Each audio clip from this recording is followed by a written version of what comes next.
That was the gunfire blasting in a Paris suburb earlier this morning.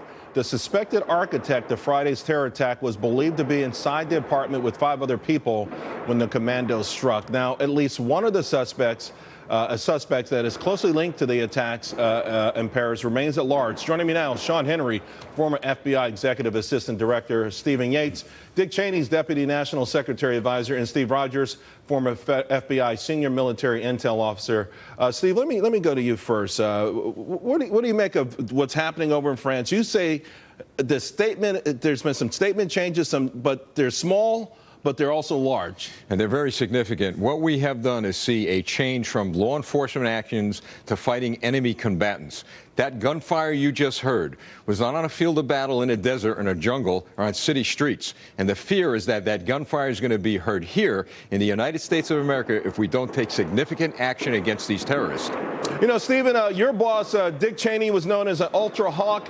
Of course, history is being rewritten about what might have gone on while he and President Bush were in office. But it feels like the American public is coming around to the notion that sometimes you must take a hawkish stand, and now even the people and citizens of France as well.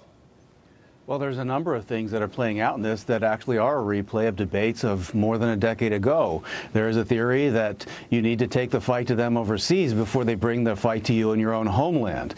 It would seem that the French people are learning a little bit of this at the moment, and it's a wake-up call for us here in the United States. There's also this notion of really taking seriously that you have to profile and monitor people who fit a certain target set if you're going to keep your broader population safe.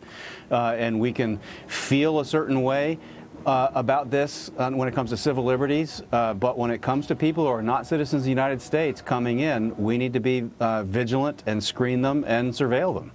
Sean, I want to ask you, what do you make of the notion that perhaps we caught the mastermind, or they caught the mastermind, and yet there's still obviously some loose strings attached, and it's sort of unnerving, I guess, in a sense that this was someone who was born in Europe and but still had this sort of vengeance inside of him to be able to orchestrate something of this magnitude? Well, if in fact they killed the mastermind, that certainly doesn't put an end to this threat and the risk to the people of France and elsewhere throughout Western Europe and even here in the United States. There are a lot of tentacles out there. There are others that will step up. We've seen this with al-Qaeda in the past, where there's been a lot of killing of leadership overseas. That's helped to keep them off of our shores here, I'm certain, but there's always been some reconstitution, so we're likely to see that here. People need to understand that that threat is not going away anytime soon. ISIS has said they're going to continue to infiltrate Western Europe. They're going to put operators, foreign fighters on the land there, and they're there now, I'm certain. We're looking here in the United States, FBI and others, to try and disrupt any potential attacks, similar to what we saw over in France. You mentioned that we have had a lot of success in killing the leaders, and of course a new person pops up all the time. But let's talk about the entire organization, because some are saying that ISIS could be in some form of retreat mode right now. Take, for instance, the Syrian city of Raqqa. That's been getting rocketed over the past few days. Both French and Russian warplanes have conducted virtually nonstop airstrikes, of course, in retaliation for those recent terror attacks. Then the terror group also losing the city of Sanjar in Iraq. That was to the Kurds and the Yazidi forces there. And then Bashar al-Assad, he has actually turned back a one-year siege on Aleppo, where ISIS really held the high ground for a long time. It feels like, gentlemen, that these dominoes are beginning to fall all at the same time. So the big question now is ISIS in some form of retreat? And if that's the case, is now the time to go in for the kill, Steve? I don't think they're in a form of retreat. Look, they've got the entire Mideast. When the president came out and said that we have ISIS contained, he's got it wrong. They have us contained.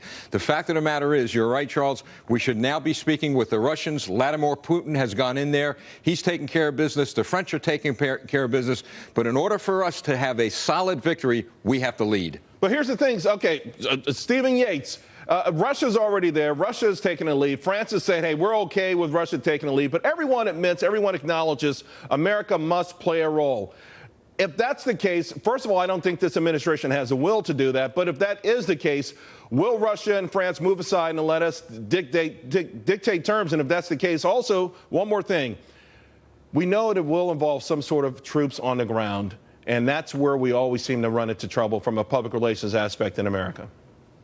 Well, there's no doubt. I agree with you that there's no will in this administration to take the fight to this enemy overseas, and there's a great reluctance on the part of this administration to put boots on the ground. But there's also no theory of victory in warfare that comes from the air alone. And when we're dealing with a determined enemy like this, it's, I think, really regrettable that at this point the French and the Russians are hitting targets that we've known about for a year, and somehow our limited missions haven't really been able to do very much so far. We've really let our allies down. It's going to take a lot to regroup from that. But I think this is a moment where all the pressure should be put on defeating the ISIS headquarters where it is. But I think all the other prior comments are absolutely right. ISIS is way bigger than this narrow geography, but the demonstration effect of defeating them at their core helps. Well, then here's the thing, Sean. Do we come up with a grand bargain that includes Russia, the United States, Europe, France, of course, and perhaps Bashar al-Assad and even Iran? I mean, would it ultimately take the ultimate configuration of frenemies, if you will, to put this diseased organization away for good? I think this has to be a global coalition. We've seen Russian citizens killed. We've seen Belgian citizens killed, French citizens killed. Who knows where else in Western Europe in the coming weeks or months, and even here potentially in the United States. This has to be a global coalition. And you've got people that are all coming together in the name of good versus evil who want to stop and cut off the head of the serpent, not just the head, because there will be more, the entire body. I think that's going to require that broad coming together of various organizations, countries, to make this right, Charles. I know. It's amazing to consider that perhaps Bashar al-Assad would be considered one of the good guys, but that's just how much of a threat I think ISIS is. By the way, guys, just moments before the show, police authorities in Honduras, they detained 5 Syrian nationals. They were trying to reach the United States. They were using stolen Greek passports. Now, it's believed that one of the Paris attackers actually slipped into Europe among the migrants registered in Greece. But I got to tell you something. There's no signs of any links to last week's attack in Paris otherwise. But this is one of the things that bothers a lot of people. We started the show talking about the potential mastermind. These masterminds, in a lot of these instances, whether it was Tennessee or in this case in Belgium, they're born, they're raised in the West, and somehow they come to hate the West, rather. I don't think they're self-radicalized. I think something happens in the home, and then something happens later on in life. So I want to ask you guys, how does this happen? How can someone born in the Western country that took their family and fed them, nurtured them, how could they turn on them so viciously? Sean, I want to ask you, how does this happen? I mean, if you're talking about radicalization, you're looking at people who are disenfranchised. They're not happy. They're having problems at work. But 1 second, Sean, I'll let you finish, but let me cut in 1 second. I mean, when you leave your country with just the clothes on your back and you go somewhere and you get welfare benefits, medical benefits, you actually get a job, you do pretty well, your kids go to college in these countries, where are they being disenfranchised? You know, what I've seen with radicalization here, certainly domestically, I've not been in Syria to look at that area. But here domestically, the radicalization that we've seen, these are people who are having difficulties somewhere. They're reaching out, not unlike the way street gangs in this country, in the United States, have radicalized people and brought them in because they're just looking for somebody to connect with. They want to feel like they're part of a larger whole. They want to feel like they're part of an organization. And that's part of them looking out for another group that will help make them feel like they belong. I get the Crips and the Bloods, no father in the home, that kind of thing. But you take the Tsarnaevs, for instance, Stephen. Their mother, the behavior that she exhibited during the court proceedings and afterwards, this is someone who was in this country, took hundreds of thousands of dollars worth of welfare, and still resented this nation to the point that she raised people that hated us enough to commit these atrocities. That's right, and it's one of the reasons why we have to look at. I agree with you. There is no such thing as self-radicalization. These are not ideas that people are born with. They either travel to troubled areas and come back with these kinds of ideas, or they are approached via online communities, or they're approached by people in their own community. But there's also something that is particularly toxic about this Islamist ideology that is animating this violence right right now. It's getting people to do more horrific and barbaric things than any other thing going in the streets right now. Steve, what do you make of it? Charles, I really don't have the answer to that, but on the refugee issue, I could share this with you. I'd rather be safe than sorry. It's not that we're not being compassionate. You see those horrific No, things I on know TV. that. I'm just saying when we have shown compassion, we have shown compassion, and yet it might not even be. Listen, as concerned as we are with embedded terrorists with these refugees, there are people who are in this country right now who were born and raised here, had all the benefits of being American citizens, and lived a great life compared to the rest of the world, and still that nugget, that kernel of hate blooms into massive carnage. And it could have started as simple as a negative encounter with a police officer on the street. I've seen it time again. I hate cops. Wow. I hate the country. Breaking news, guys. Honduras, again, detains 5 Syrians. They were heading to the United States. They had fake passports. This as the House of Representatives vote on a bill tomorrow that would temporarily stop President Obama's acceptance of Syrian refugees. President Obama, right before our show, vows to veto it. We'll be right back.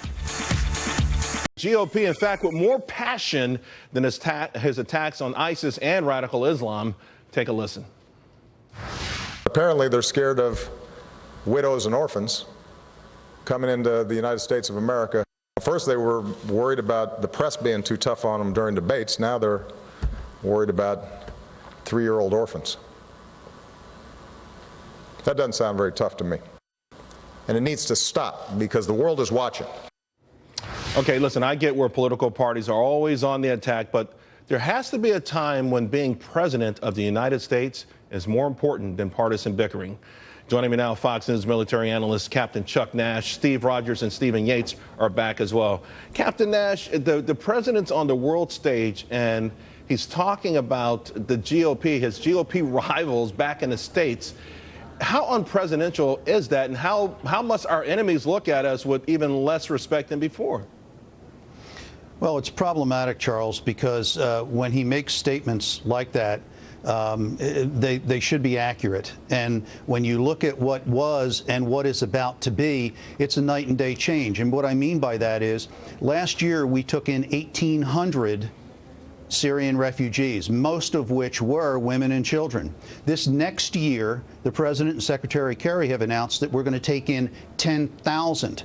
And they keep saying, well, we learned a lot of lessons on how to get background information on these people through the Iraqi experience. Well, in the Iraqi experience, we had an occupational force on the ground that could get information about people, and we still made mistakes and brought some serious dudes in here by mistake. So you can't cut the period in half from 18 to 24 months and do it in a year and more than 5 times the amount of people and not expect to have a mistake. And that's why FBI Director Comey and Director of National Intelligence Clapper have gone on the record and said we can't guarantee results here. Stephen Yates, we've seen these horrific photographs. We've seen the long, really almost miles long lines of refugees trekking through Europe. And as you zoom in closer and closer, it becomes pretty apparent to Captain Nash's point that right now the overwhelming majority of them are fighting age men.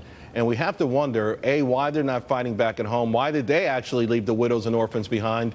And we have to come to the logical conclusion that the enemy is embedded among them. Well, I served in the White House before, during, and after 9/11. I just find it completely outrageous that you have a president overseas engaging in political snark and going by way of Twitter and suggesting that we have straw men and this hashtag diplomacy. I sure hope that in this next election those go by the wayside. But it's an undeniable fact that when you have a flood of humanity going out of this ISIS caliphate that they've declared, 2 things are happening. One is you cannot know who all of these people are. And number 2, any moderating force that used to be inside that caliphate is getting purged. And so just taking these people in and resettling them somewhere else actually has a massive strategic consequence back in the Middle East, allowing the caliphate to purify itself of dissenting voices. Right. And of course, President Obama doubling down today on his ISIS strategy via a tweet. Here's one. Quote, protecting the American people is my top priority. With our 65 global partners, we are leading the campaign to degrade and destroy ISIL. He also tweeted about accepting Syrian refugees. Quote, slamming the door in the face of refugees would betray our deepest values. That's not who we are, and it's not what we're going to do.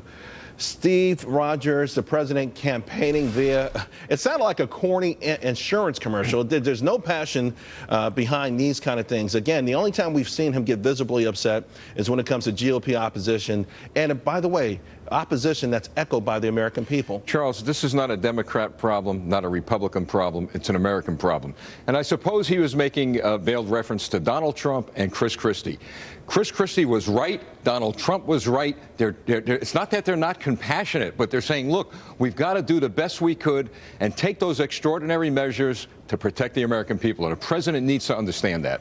Captain Nash, rather, I'm sorry. It feels like, again, the president's always trying to resell his strategy, even when it's not working. Now, for the first 4 years, it was blame Bush. Now it's just sort of blame whoever the next GOP guy is. But this whole idea of 65 coalition partners, we've got France, we've got Russia saying we're ready to destroy these guys if you'll take the lead right now. You know, the problem, Charles, when I was in the Navy, we had a saying, and that was lead, follow, or get out of the way. We refused to take the lead. Now Putin has taken the lead, and we have a choice. We can either follow or get out of the way, and we can't get out of the way. So what they're doing is they're trying to put the best spin on this to make it look like they're going to be part of the leadership. We are going to be part of the leadership. But in fact, we're not. Putin is running this show. Well, Stephen Yates, I want to go to you on this and get the final word with respect to the tweet about the refugees. There's just no wiggle room with the president. Of course, right before our show, he vowed to veto a bill that's going to be voted on tomorrow. And it would seem that we're just headed to destruction no matter what with respect to this president and these refugees. We've just come way too far away from what was supposed to be our footing coming out of 9/11 of keeping up a watch on who's coming in and keeping up various tools to keep America safe. And really, I think the developments in Paris have put right in the crosshairs for 2016. This has to be a referendum election on who's really serious about keeping America safe. You really don't get all the other blessings of liberty unless we're safe first. All right, that's where we start. Gentlemen, you were all fantastic. Thank you very, very much. Thank you. So, PlayStation 4 Paris attacks has been killed. And while France is reeling from these horrific attacks, President Hollande today says that he will continue to accept Syrian refugees. Tammy Bruce, Steve Rogers, and Captain Chuck Nash are back with me. I'll go out to you, Captain Nash. Is this just the French thing to do? Is this compassion? What's going on here? Well, the French have the most percentage of Muslims in all of Western Europe. The Pew Research found out about 7.5%, but that was back in 2010. Current estimates are about 10%. To put that in perspective, taking that many more aboard, France is a little bit smaller than the size of Texas. So if the entire United States is going to take 10,000 next year, and the French are going to do that in that many every year for 2 years plus, and cram them all into something smaller than Texas.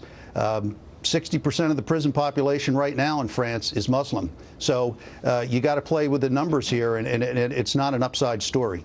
I mean, obviously, Tammy, we're all, we feel this compassion for what happened over there.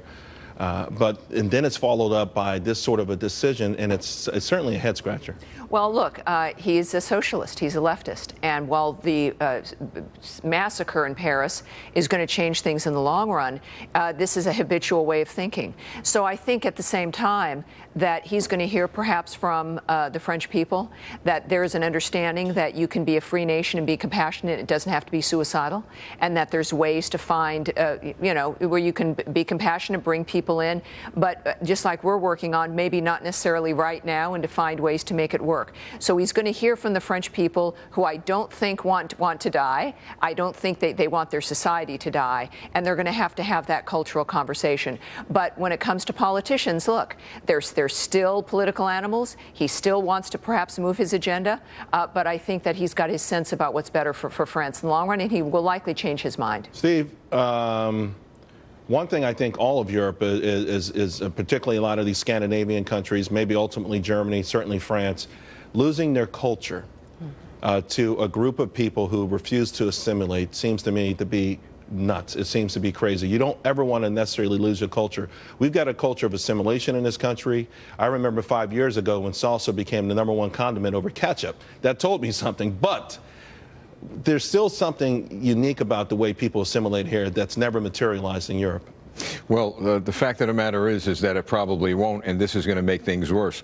The solution to the problem is this is where presidential leadership could really come in handy. You meet with Putin, you meet with No, but Halan is saying he is showing presidential leadership and that he's doing in his mind the right thing. Maybe it's just the ideology to Tammy's point. As Tammy said, it's the politics of the matter, really. I mean, some people are more interested in their politics than in their people. But saying that, the safe haven idea, the corridor, get the states involved, give the Middle Eastern states ownership, put a safe haven in the Mideast, protect them there. Captain Ash, is also, and this has been going on for a long time, the Europeans have dug themselves a deep hole with the really low birth rate. We know every economy needs fresh people, more people, and this has put them over a barrel to the point where maybe economically they have to accept people who are going to really bring some trouble with them. Sweden started that first. Then Germany has really stepped up, mostly with Turkish immigrants. And yes, the low birth rates in Europe, and you look at the substantially higher Muslim family birth rates. And the estimate was that by 2030, using sustained growth of about 1% per decade, by 2030, Europe would be 8% Muslim. Well, they're running ahead of that now. Events, I think we're going to beat those numbers by a long shot. All right, guys, thank you very much. We appreciate it at home. Of course, we always appreciate it. Catch us every night at 6.